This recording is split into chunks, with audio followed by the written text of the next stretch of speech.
Hi everybody, it's Linda from Love Lali here. How are you? Hope you're all enjoying our beautiful monsoon weather if you're lucky enough to be living in Darwin. I am a little bit behind the eight ball today because I took the step of having a bit of self-care fun this morning and I went for a bike ride instead of doing some of the background work that probably would have made tonight's broadcast just a little bit more smooth and cruisy. Never mind. I'm feeling very good after having my bike ride, so I'm very happy I did that anyway.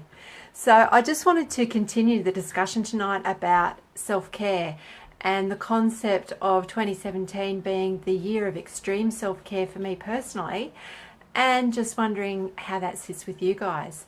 So you may recall last week I talked about a number of aspects that make self-care extreme self-care. So just to recover on those, we talked about putting yourself front and center.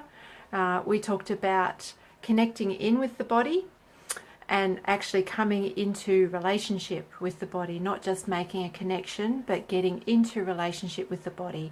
And then the third aspect of extreme self-care was becoming energetically aligned. So what I mean by that, I'm just referring to my notes, what I mean by that is using heart-based questions to guide your way through life so that your soul's purpose gets to shine through. So this week I just wanted to bring the focus back to the first aspect, and that is putting yourself front and center. So as I was getting myself organized for this year and thinking about all the things that I wanted to introduce and how I wanted to work with people and how I wanted to be a good mum and an excellent partner and have fun and all those sort of things, I started to feel that familiar sense of overwhelm. Let's face it, it's overwhelming. All the different aspects that many of us have to fit into our world can really make you feel hemmed in and boxed in. So I started going through that exercise, you know, the work-life balance exercise, where you have a little pie chart and you divvy up your time and you say this much % of my life is devoted to work and this much % of my life is devoted to play and this much % of my life I actually get to sleep if I'm lucky, that sort of approach. And I was sitting down to go through this again thinking, how am I going to fit everything in? And, you know, where does me time sit in this picture? Because it never seems to work for me. I allocate X % of time for me, but it always seems to get pushed to the edge and other things come in first. So how do I do this? And it suddenly dawned on me, scrap that, chuck it out the window. Who wants to allocate their time like that anyway? It just doesn't work. It doesn't work. It doesn't work for me. I don't know if it works for you, that's great. Keep going with it. But, you know, if it doesn't work, chuck it out the window. Try this approach instead. Draw a circle, and then inside that circle, draw another circle, and that's you. You are in the middle, and then everything else stems from that.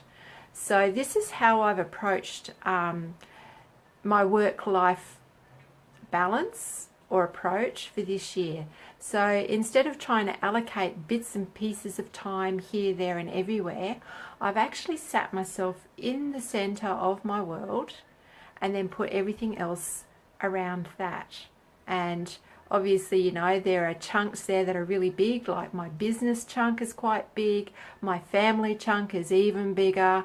But the difference of putting yourself in the middle is that everything comes back to you and you get to sit at the center and make a decision on how you want to work in that particular space.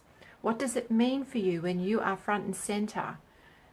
It kind of then shifts your perspective so that you think about, how am I placing myself first? How do I do what I need to do for me before I embark on doing everything else that I need to do? So by following this particular process, I suddenly felt a lot less pressured. I felt like space had opened up around me and that I had this semblance of control. I actually do feel very centered and very in control. It was kind of like I came into coherence and coalesced into my center. I suddenly stopped feeling scattered and fractured and having to deal with so many different things, but I'm actually now back in the center. and I feel really stable and connected with what it is that I want to do. So around that circle, I then asked myself 4 guiding questions, and these questions really help flavour the way you respond to the needs in those other areas. So just for instance, I put my paper too far away, I need a bigger desk. The questions that I asked myself to guide how I divide my time and then how I carry myself in each of those sections of my world were things like, what supports me? What nurtures me? What makes me grow? And how am I in service? So these were my guiding questions about what do those aspects mean to me when I talk about here's the chunk of time I want to allocate to business this year. Here's the chunk of time that I want to allocate to family this year. Here's the chunk of time for romance with my husband. Here's the chunk of time that I allocate for friends, for fun, for hobbies, for all those other things that give life such that rich, complex flavour and tapestry. The whole reason that we're here, to have an enjoyable time and achieve our purpose while we do it. So those were the 4 guiding questions that I chose. And these really help me bring that focus back to when I'm in the center of my world and I can choose how I respond and how I want to convey myself in each of those areas of my world. That makes a huge difference, and it really gives me that sense that I'm back in control. So this is something that I wanted to share with you, and I've actually put it together as a little template that you can access. So me and Facebook, we're still working our relationship out together. I have put a link there for you. At the moment it's called Subscribe to My Newsletter, and it's called that because I don't know how to change that title, and I don't even know if you can change that title. But if you're interested in having a look at the template and working through it and seeing how it fits for you and just seeing how it feels for you to put yourself front and center, really claim that space. And we did talk a little bit last week about boundaries, but really putting yourself in the center of your world when you're talking about work-life balance, rather than allocating yourself a tiny sliver of time that you hope to scrape out of somewhere else, makes a huge difference. So if you really would like to have a go at that, go to my subscribe to my newsletter link so that you can actually access that template. And when Facebook and I really get acquainted much better than we are at the moment, I'll know how to rename that so you'll know exactly what you're looking for next time you go looking for one of my gifts.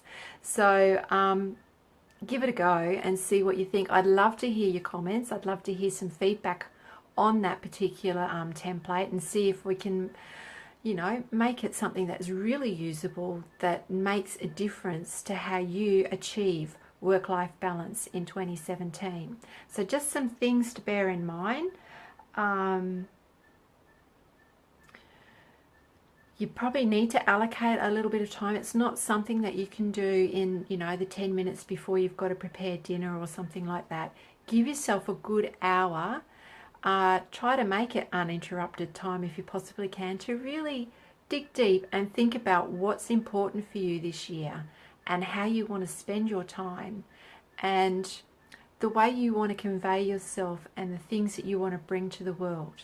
Really spend some time and explore those and express those in this circle, so that when you are allocating your time, that idea, that concept of boundaries can really come into play for you, so you know where you're being guided by your heart. That makes it so much easier to hold your ground. So if you're being guided by your heart rather than, oh, I should, or I must, or my head says, it makes a huge difference. So if self-care is extremely important to you this year, and I suggest that perhaps if it's not, then start reorganizing your priorities, because if you don't look after you, who will? Okay? And you are really important. You bring something so special to our world. You must take care of yourself so we can see what that is, so you can shine your light. So I'm keeping tonight quite brief because I've actually had a long day and my children haven't seen much of me. So in an effort to really express my personal extreme self-care, I'm keeping tonight's video feed quite short because I want to see my kids before they go to bed. So if you've got questions, if you've got comments, I would love to see them. I'd love to answer your questions. And I'm actually working with a new phone as well at the moment, so I haven't worked out how it shows me when people are commenting. So if there's somebody out there with a question and I haven't seen it, I do apologise. It's just me and technology. We're still working out our way to harmonious relationship. That's been an interesting day with technology. So yes, if I don't see it, obviously I can't answer it, but I will definitely come back to it and respond in the comments section. So again, if you're looking for the Extreme Self-Care Guidance Wheel that I've put together specially for you this year, you'll need to go to the left-hand side, go all the way down to the bottom of the tabs, then you'll see subscribe to my newsletter. That's actually your link, so you click on there. That will take you through to, oh, please give me your name and email address so that I can send you your self-guidance wheel. Have a go at it, and I'd love to hear your feedback. If you've got questions, private message me, email me at linda@lovelali.com. That's LOV for Victor, LALI.com. So download it, have a play, tell me what you think. I'd love to hear about it. All the best, and I'll talk to you again really soon. In the meantime, love yourself and take extreme self-care to the extreme. Bye now.